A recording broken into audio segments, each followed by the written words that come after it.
Okay, everyone, there are zombies roaming around eating everybody. But here's what you do. According to the Scout Handbook, we need a sword, a sword, a sword, a keyblade, another sword, a sword, a sword, a lightsaber, and of course, a little dinky knife. Have at thee!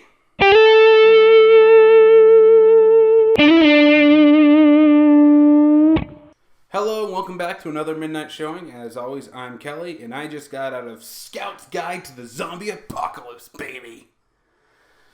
Wow, was this movie bad.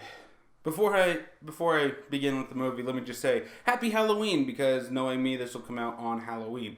And you might also notice, I am in a new area. I'm making a new set for this and a subsequent other filming show. It's going to be right over there somewhere.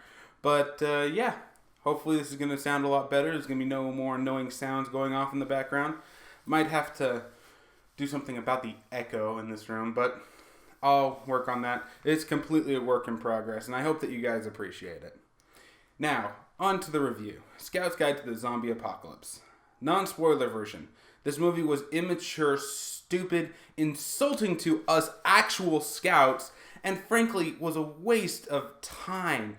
Jesus Christ, was this movie bad. I'm not going to say that it was as unfunny as, say, Vacation was, because there were some parts that were legitimate chuckle fest, but Jesus Christ, there's so many other movies that have done this idea so much better. Off the top of my head, Zombieland and Shaun of the Dead. Jesus, I'm pretty sure that Cabin in the Woods handled the evil and dead better. Hell, if you're going for the comedy thing, go watch the Evil Dead series that devolved from one of the goriest scarefests ever into Army of Darkness, which is awesome. I'm not gonna lie, it's awesome. But those did this entire concept so much better. Jesus, this was so immature. You wanna know what they substitute for good writing in this? Boob jokes and an old guy's penis.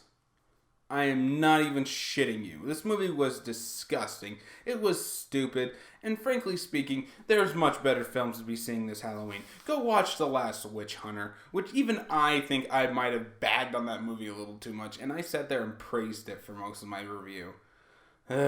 So, yeah. For those wanting to stay for spoilers after all of that, let's get into the movie. So, it's basic. The whole story, you've seen this 1,000 times before. There's a group of survivors in the zombie apocalypse who, because of some event, in this case, they went on a camping trip, which was walking distance from the city. I think you didn't go far enough. Just saying. And, yeah, they went on a camping trip, and when they come back, zombies have taken over. But these zombies are different, and I emphasize this as a bad point because they're inconsistent. But, yeah, so shit happens, people get turned, they have stupid antics, and they all have to save the people at the party because one of their sisters is there. It is so stupid! God, there's nothing here that was original. You've seen this 1,000 times before. And okay, let's start from the beginning before I start going inside of this. So we meet our three main protagonists. And they're the three guys you've seen in every single movie with a trio of guys. You have the normal guy, you got the douchebag who's obsessed with sex and pussy, and you got the fat, awkward kid. Seriously, we've seen these cliches so many goddamn times. We're tired of them. Can you give us something new? Oh, and there is a fourth one. She's the girl. She's actually written competently and is quite enjoyable. I'm pissed off because they refuse to give her billing as a main character, citing the trophy girlfriend who has been in other films and probably has a better acting credit as a higher bill on the movie. She's in 3 scenes, by the way. That other trophy girl, this other girl's shooting zombies with fucking shotguns. You know, even when they try to find something to praise, you piss me off. But yeah, you've seen these stupid cliches every single time. And it's the awkward kid's Coronada celebration. I don't know. He was some kind of bird badge. They made up fake badges for this because I don't think the actual scouts gave them credit to use all this stuff. I mean, hell, I earned more merit badges than those guys. Well, maybe except for the fat kid. He might have had some sitting at home. But then again, the entire back of my sash is full of them. So, yeah, it's his celebration. They're going to go on a camping trip when they start seeing strange things go on. And this is when the movie hits the fucking brake. We already know there are zombies in this movie. We do. So why is it taking so long for the zombie outbreak to happen? I'll tell you why. So they can have unfunny jokes with a stupid janitor going into a lab to mop and killing a guy, having him turn into a zombie and eat him while the other guy is sitting on the other side of the glass trying to get his dollar bill into the vending machine. I mean, what the hell was that? It could have been really funny in some of these moments when he's like getting thrown around and stuff and you don't hear anything.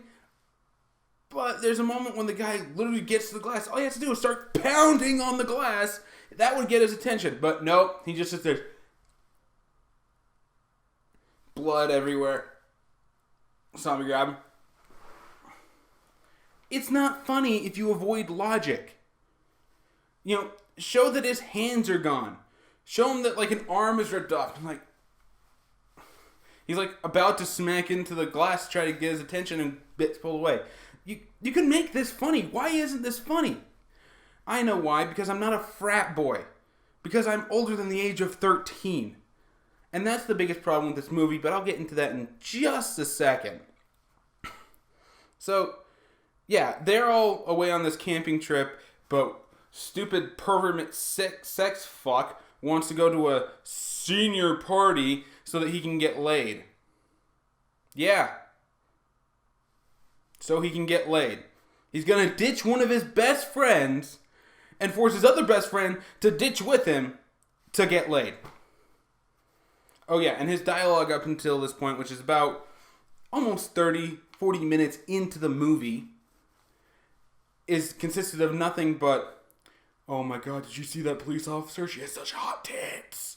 Oh my god, I could totally lose my virginity. I'm gonna get some fucking pussy tonight. Woo! I'm gonna get some pussy! The guy is annoying, stupid, douchebag. I've seen overly sexed up characters in fucking animes and cartoons that were more subtle than this kid. Jesus, there was nothing that was even remotely likable about him. When they hit a fucking deer that's infected with the zombie outbreak, the zombie virus, he's over there taking selfie pictures with it. He's desecrating the fucking dead. That's not funny. Oh, even better. He keeps this train going. Even when they're being chased by fucking zombies and locked inside of a prison cell. I'm not even kidding you. He is still acting like this stupid, overly sexed up douchebag. Oh, God. I could spin a rant just on that guy. He was annoying as fuck.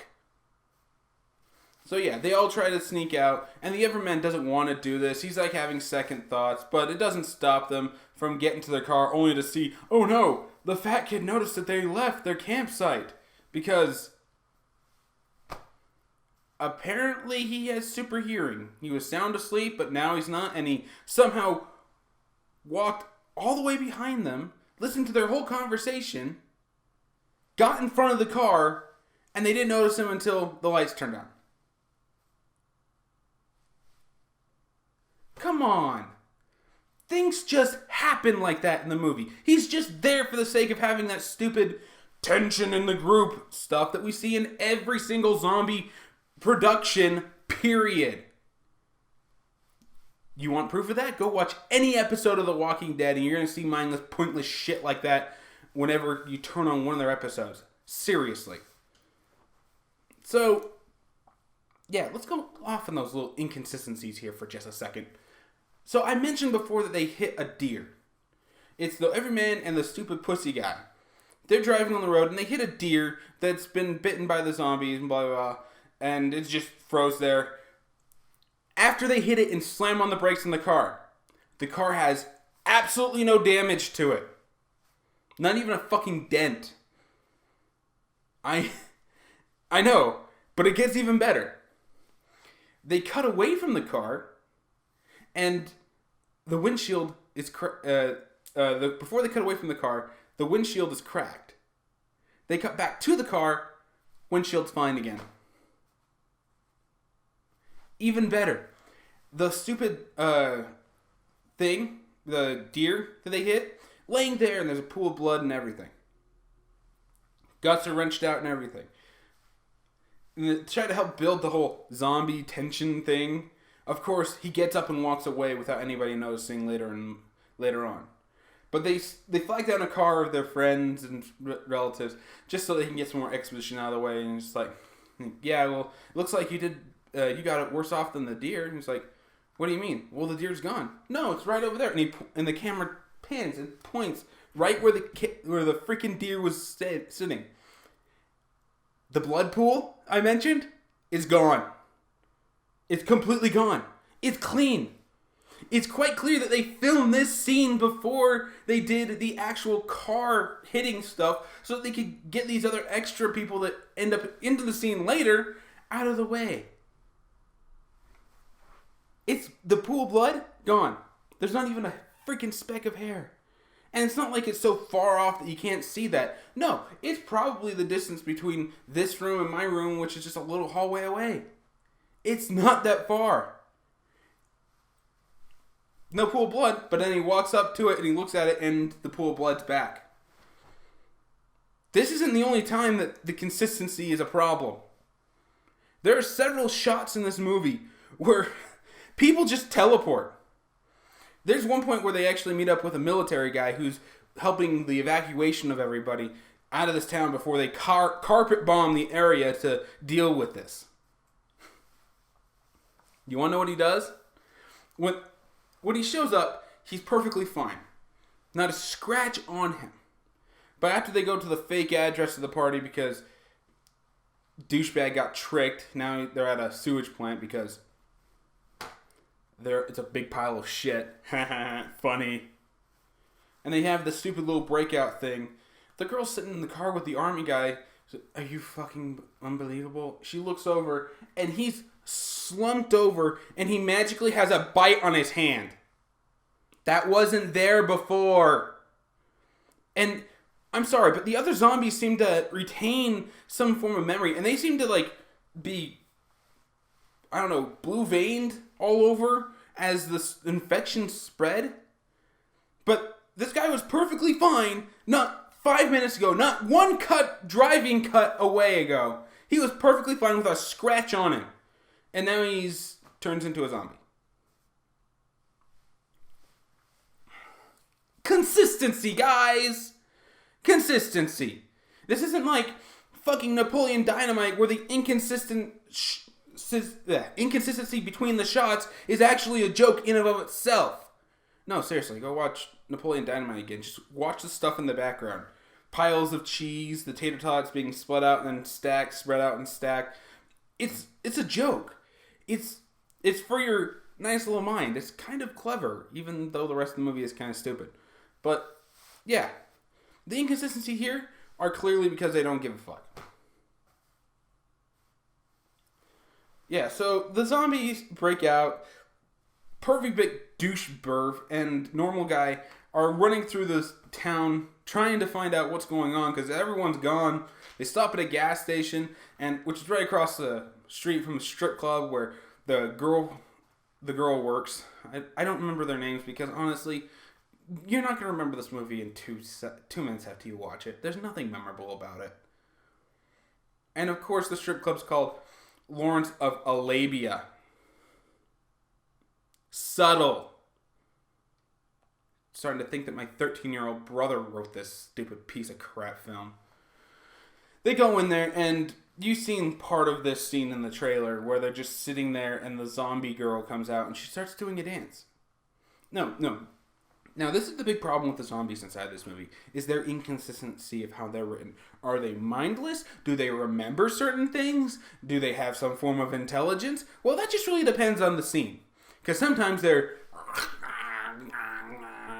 And other times, like this one, the girl's doing a complete stripper pole dance.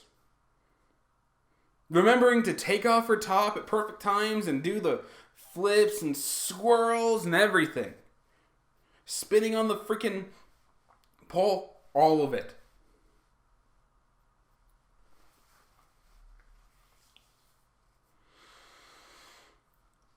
Now, this could have been something cool. This could have been that they had like some small semblance of memory or instinct that made them do things that they remembered. But no, it's just so that we can have a stupid striptease sequence inside of this movie. Not even a very good one, frankly speaking.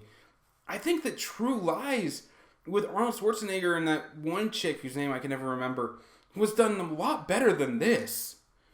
And that wasn't even supposed to be like a heavy-duty striptease. But this? Oh, look, she can spin on the pole. Woo! And then when she hangs on the pole from her legs, her head starts to come off and blood spurts everywhere. Like it was a fucking fountain. Which I'm pretty sure that if the bites can transfer this, I'm pretty sure inhaling the blood, because both the characters, especially Douchey McPerv Douche, who later kills that same stripper thing with a broken bottle by plugging it into her head, and all of the blood and head stuff like pours out all over his mouth and crap. I'm pretty sure that would turn you into a zombie. I'm sorry, if the bite can do that, then that would probably do it just as well. But yeah, they end up getting saved by the cocktail waitress, which is the girl who used to go to their school and whatnot.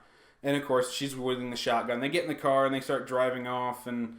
What's going on? Where's everything? Blah, blah, blah. We need to get out of here. Blah, blah, blah. They end up getting stranded at the sheriff's office. It's already been evacuated because... Heaven forbid that there's actually a military setup there actually protecting the area from these things and getting the uninfected people as far away as possible, because logic. Ugh. I swear to God, I could bitch about this entire setup. And you might notice something. 40 minutes into the movie before they first encounter the zombies. 40 minutes!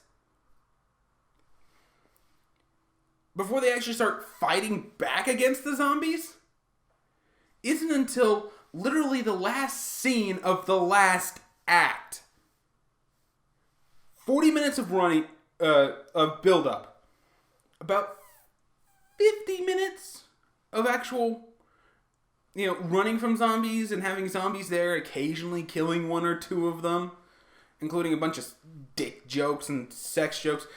I aforementioned titted cop person, she shows up literally just so that she can have her shirt ripped off and have pervy McPerv and then fondle her titties. Again, desecrating the fucking dead. I'm sure that's what this actress really wanted. I'm not even call her an actress. She might have a name inside of the script or even had a bigger role. I don't really care. She's an extra. She was an extra whose sole purpose for being there was to have her shirt ripped off. Fuck this movie. Yeah, they're just running from zombies, trying to find the real address to the party so they can save this one girl who is just there as a trophy. You might as well call her Princess Peach. And yeah, when they finally decide to man up and fight the zombies, they break into a fucking hardware store. To do that stupid cliche, let's make ourselves some melee weapons. They have big ass knives. That helps. But no, they decided to tie those to a weed whacker so they can rip off fucking not James Cameron's, but Peter Jackson's zombie movie from the early 90s or late 80s or whatever it's from, where the guy literally takes down the zombies with the lawnmower. They basically just took the weapon straight from Machete. And they're using it on zombies because that's going to be cool, right? And of course, they turn into their own B-list action heroes where guys throwing it in the air, doing a slide underneath the legs of another zombie, catching it and right in the guy's head. Seriously? Come on. High School of the Dead had more believable physics than this, and that was intentionally out of place. Come on.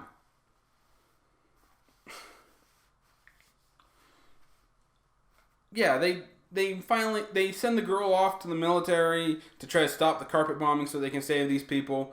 Meanwhile, they go back to try to save the people and get them in time. Stop at the warehouse. Here's a thought. Maybe you think about going to a gun store. I imagine that these help a lot. Especially considering I saw 2 of you had rifling merit badges. It doesn't make any sense.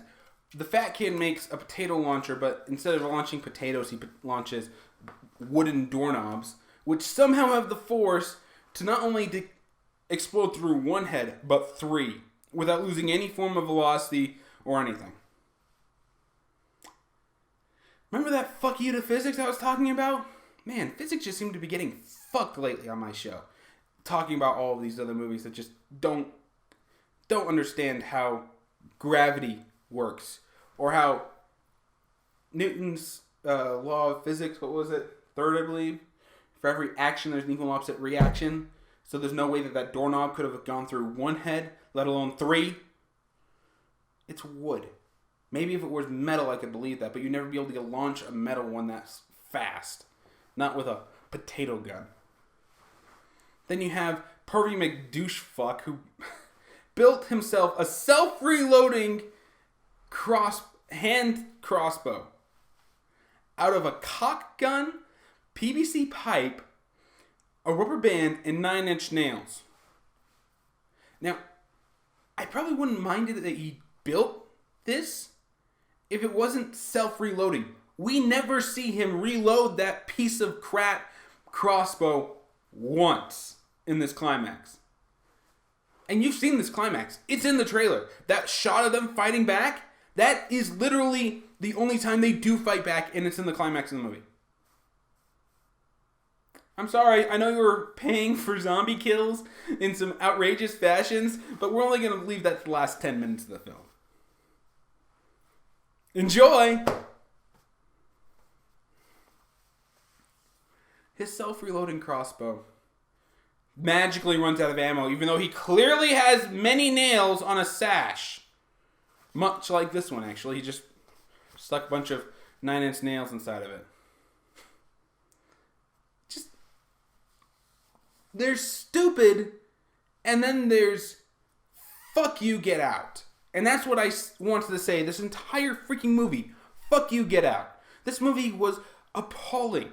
It ripped jokes out of fucking Zombieland and fucking Shaun of the Dead and thought that we wouldn't notice as audience goers. You remember that iconic scene inside of Shaun of the Dead where Sean Penn and Nicholas Flamel are drunk and they see the zombie well off in the distance and they just start going boo-ba-da-boo-ba-da-boo, boo-ba-da-boo-ba-da-boo, and start doing a little song thing with him. This movie thought it could do it better. Because as I said, inconsistency of these zombies. They come across a zombie hobo who was there earlier in the film, but he really didn't need to be. He shows up out of nowhere, and they try to assert their dominance over them, because that's what the Scout Handbook says to do when dealing with wild animals. And you're not dealing with a wild animal, you're dealing with a fucking zombie. Somebody get something heavy and smack him in the head. Or kick him. But, needless to say, the fat kid notices he's wearing a Britney Spears shirt. And he starts singing, crap, I can't even remember the song.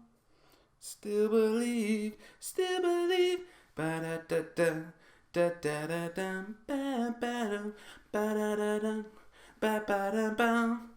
I can't remember the words because I was seriously smacking my head against the seat in front of me at this point because this was so stupid. And they start singing it with the zombie. The zombie fucking remembers it and starts singing it with them in a duet, Soon followed by fucking pervert guy making a trio. Right before the said army person comes by and shoots the zombie in the head. But, again, fucking what? That's obviously supposed to be referencing the Shaun of the Dead scene where they start singing with what they think is just another junk Patreon, but is actually a zombie. Something that was well written versus something that's just complete and utter shit. Fuck this movie!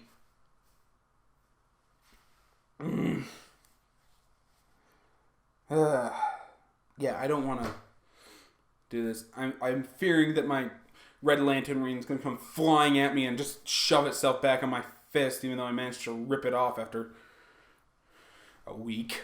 So, yeah, I don't really have anything much to say about this. If you haven't gotten the impression there to not go see this movie, you're probably one of those idiotic frat boy douchebags that were sitting behind me that were laughing obnoxiously.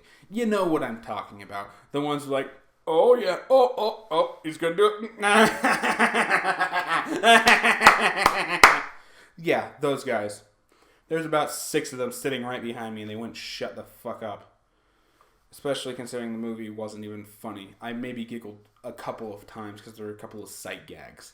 The rest of the actual written jokes were just, they fell flat. The story is something you've seen before, and if you want to waste your money on a pointless zombie killing fest movie, go buy Zombieland or Shaun of the Dead. Go buy Army of Darkness. And before someone tries to correct me and say that they aren't zombies, they're actually mystical zombies. It's basically the same thing. These were done so much better, and they were so much more enjoyable. And yeah, that's it for me. Did you enjoy the video? Did you see Scout's Guide to the Zombie Apocalypse? I really hope to God that you didn't. But if you did, tell me what you thought about it in the comments below, and maybe we'll get some healthy discussion going. If you enjoyed the video, be sure to like it and share it with your friends. If you want to see some more of my videos, you can check out my channel or my playlist. I'll have some links up here. And if you want to see my more recent videos, I will have those linked right down here. And be sure to follow me on Twitch. I'm at twitch.com/cardmaster9. I will be doing a playthrough this Halloween tomorrow, or today when this movie will probably get uploaded. I'm going to be doing a playthrough of Until Dawn. I'm going to do it with the one thing. My goal is to make it through the whole game. Nobody dies. Everybody lives, and that is going to be a promise. And yeah, I'm going to be doing that tomorrow night. I also have a playthrough of Final Fantasy X I've been working on. I've been uploading those videos to the YouTube channel as well if you want to check out some of the past ones. And if you did like this, be sure to follow me on Facebook at Facebook.com/Kelly Young. I'll have links for both of these inside of the description below, so you won't have to remember all of them. But yeah, I guess that's it for me, and I'll see you all next time.